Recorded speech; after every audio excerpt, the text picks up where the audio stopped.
welcome to another episode of This Spice. I am Omoyele Sowore, and with me is... Rotimi Akintunde. Okay, calm down. Let me finish calling you. That's my identity. I just have to say it. You're not from around here. Oh, it doesn't matter. Alright, you know how we do on the show. We bring you gists from different happenings across the world. So many things are happening. Straight to the point. Of course, we cannot overflog and over talk about Big Brother Naija. And Jeff was evicted on Sunday. I mean, a lot of people saw that. I mean, once the names of the nominees were already, the people up for eviction, once their name were already made known. Like, it's like this year's Big Brother, we can almost predict once names are up for eviction like this, we already know who is leaving the house. And there's something about when it's time for eviction, you know, people get so anxious, and even if most of the time they pretend they are not so yes, they are not nervous, but it will definitely happen. And how many more to go? And you're right.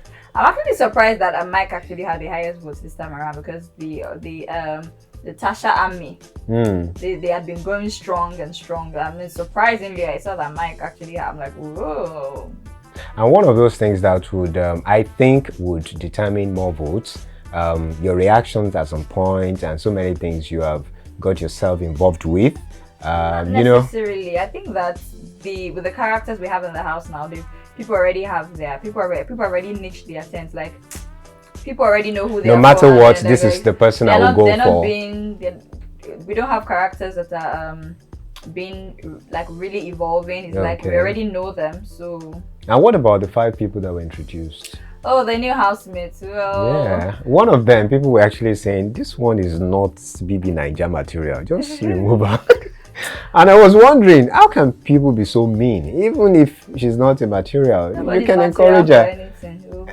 If they need to be made material, they'll be made material. At least my mama cannot go to the mountain. Exactly. Yeah. And speaking about Big Brother, you know, one of our favorite couples from the last year's show, talking about Teddy and Bam Bam. Yeah, and Bam Bam got the ring. Yes, she said yes, and it's something people were respecting actually, because throughout the 2018 BB Naija, both of them were really together. But initially we didn't know if it was just for the show or for. And then, you know, after the show, they've been able to prove themselves to say that, oh yes, we actually found love in Big Brother Naija, but it's actually, you know, and the other part of this is you want to look at that guy and say, will this one be serious? Fine, the way he speaks and all that, you understand. They're really responsible. Not the first couple from the whole Big Brother franchise thing. That's right. So it's I'm just happy for them, and I wish them all the best. You know? And most of the time, when you find 2 people moving together like that, at the end of the day, you hear stories that touch the heart, and you wonder what. I couldn't get too emotional, please. Yeah, it can be very emotional. I was watching. Was it Ike and Messi? Messi. Yes, Ike and Messi, and you know that rough play was too much. Yeah, I think that Messi is looking for Bali. Really? I think he's a gangster. And at the end of the day, if nothing happens, what becomes of your person, your heart? They'll be alright. They're adults. Anyway, that's it. Anything. Yeah. Okay, so we're gonna move straight to our next story, which is a story that will still not be overemphasized. We're talking about the rape allegations between Busola Dakolo accusing the Coza Pastor of rape. That's right. We remember that time that Fatoyinbo, the Coza Pastor, said he was taking a leave of absence. But apparently, the leave of absence is over. Baba went on stage on Sunday and actually preached. And the title of his sermon, Sudden Victory. Yeah, don't you believe that? Somebody shout hallelujah. Hallelujah. Yes, it's a victory time. Hallelujah. Because what the Lord has done. Hallelujah. Oh, it's unimaginable. When people in the world are trying to condemn you. You know that kind of preaching. Yes, when you have sudden victories. Well, I don't know. Over some kind of rape allegations. I kind of feel that the leave of absence is actually too early. Why? I think you should have actually really waited for the whole case to actually really settle. Okay. Where he can actually now come back with full force and say, this is my victory. But let me tell you, that story is not taking the front pages anymore. So as it is, I want to believe they've already assumed, okay, it has gone down. And for the fact that the case has been transferred, was it transferred or transferred back to Lagos? No, it was transferred to Lagos. Fatoyinbo's counter allegation was brought to Lagos. Again, so as it is now, there's so much, there's nothing so much to talk about. Yeah, I'm just saying that I would have, if his coming on stage would have been more fantastic, would have been more glorious if he had waited for the whole, court processing and everything to end, and when they had actually now pronounced him not guilty. You get that return will now be the return of Abijah, that kind of thing. But most of the time, when you know the end result of a particular issue, you are just confident and you just want to do. I know it's not God, but nevertheless, you don't know. That he say you know the end result. But they have certain victories anyway. Hallelujah to God be the glory. And one of the board of trustees of Coza actually resigned sometime in July. And when I saw the story, it actually raised something in my head, like, why would a board of trustee actually resign? A board of trustee member? Yes. Like, why would he resign? Although he gave personal reasons, but come on. It's like you've been a part of something for so long that you just, I'm like, what? And I don't want to believe it's coincidental that he's resigning at this time that the whole thing is coming up. And for him to be a member of board of trustees, I mean, he has actually been with the church for a long time. Yeah. So I think he's aware of some things, and it's well with them in Jesus' name. Amen. Okay, you take the next one.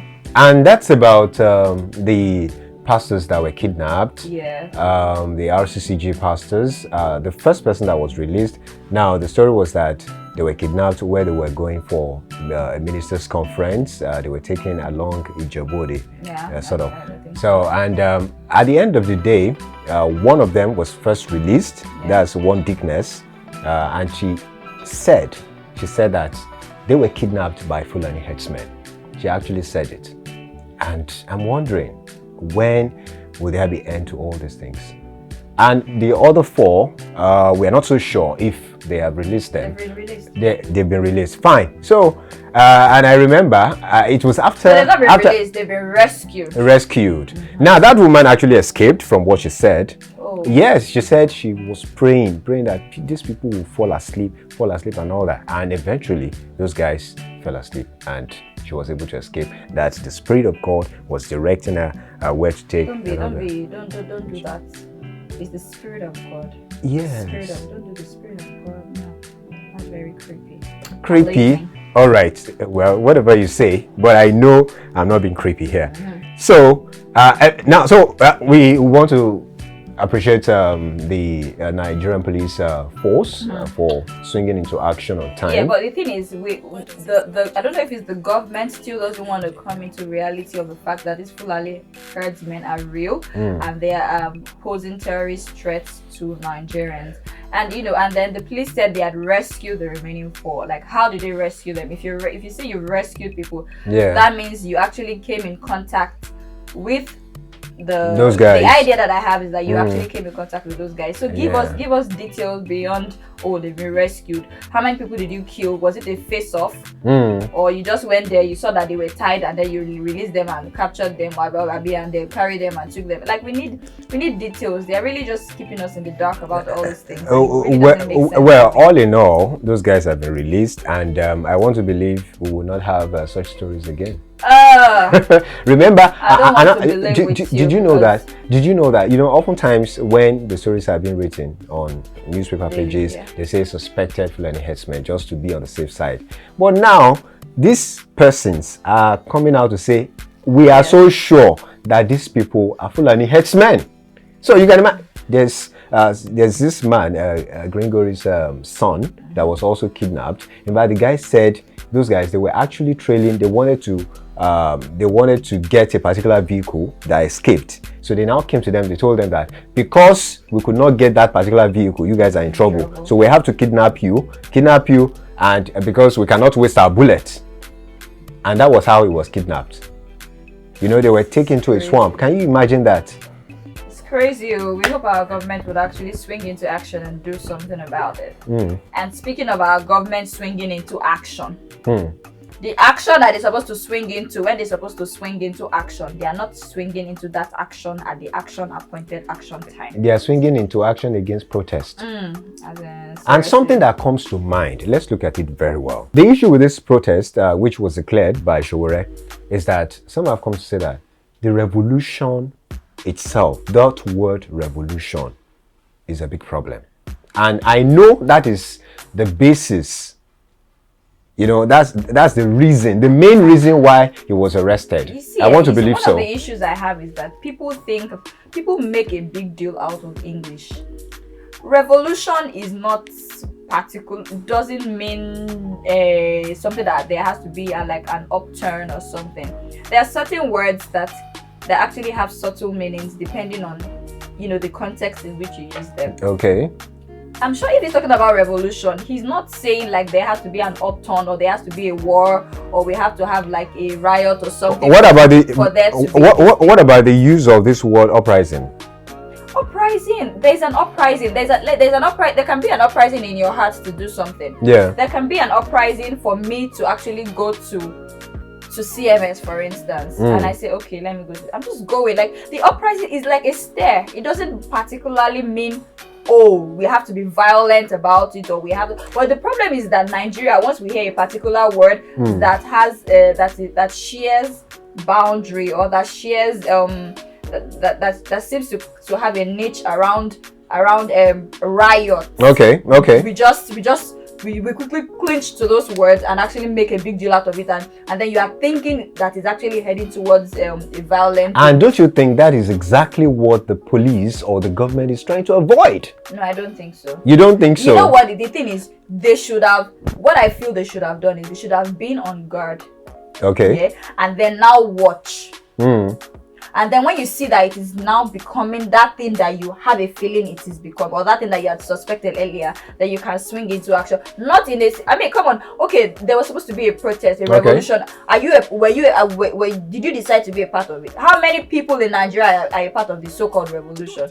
Nigerians are going about their daily activities. It's just the few hungry ones. But let's look at it. If it's really a revolution, yes, it will actually really be a nationwide thing or a zonal thing where we know that yes, activities in the southwest, for instance, has been crippled, like nobody's doing anything, or activities in the southeast has been crippled, nobody's doing anything, or activities in a particular state has been crippled. But no. And do you expect the law enforcement agencies to wait till it turns out so bad? That's what I'm Remember saying. Sudan? You don't have to wait till it turns out so bad. What you're supposed to do. But you know, there's something about starting a protest, especially this kind of protest. You're saying a nationwide protest. Look, it will get to a point if the protest starts like that and it has not been curbed on time. Do you understand? It would go beyond what the law enforcement agencies can handle. I want to disagree. I want to believe that's why they had to do that. I'm not holding brief for them. The thing is, you cannot have a countermeasure to something that is not even a measure. Preventive measures. No, that's not preventive measure. You cannot arrest as a preventive measure. Okay. I'm not saying that about the arrest. Okay. I think that they should have observed. Be involved in the protest. For when I say be involved, like be at strategic positions. Okay. Watch what is happening. When it's now trying to become violent or something. Yeah. Then you can swing into action. Not that you swing into action even before the protest. It's not so easy to do. You know that. No. We are practicing democracy in Nigeria. Absolutely. We have a right Absolutely. And the funny thing is, somebody went back to the days and brought Buhari's picture out in one particular year like that when he also was involved in the protest. Yeah. And then the government comes out and says it's treason. Like. I will go back to what I said earlier. The problem is the use of word now. That's revolution now. Now, no government would wait for you to say that, okay, we want to revolutionize. The thing see the use of word. Yes. I maybe. And the impression it will give. The other problem that we have still is English. Because we think we know English, but we really don't. Okay. I can tell you, bring that shoe for me. and then you're actually there literally looking for a shoe. But at the end of the day, I'm actually not talking about the shoe, I'm actually talking about the phone. But I'm calling the phone a shoe. Just because, but you understand that I'm like, bring that shoe for me. It's... All right, let's see where it would end. Now he's been arrested. The DSS have actually come out to say, oh, they have done that because I think they actually mentioned the issue of revolution and all that, all because of the protest. This is not the first time we have been crying for revolution. This is not the first time we have been crying for change. I think they just did not want to use change. Okay. So it's as opposed to change, they looked for a word that is actually. I mean, come on. What's the difference between change and revolution? And when in the context of this of Nigeria's politics today. And revolution would involve the use of force. Don't forget. Part of those things. Yeah. No. Now that they are even protesting, or as they've been protesting, have you heard that they carried ammunitions, or that they did this, or that they are throwing stones at anything or anything? It was just a movement. It was just a movement. And I'm still going to go back to the fact that the problem is understanding. See, the thing is, if you're not in a particular situation, you might not understand the reason for their choice of word.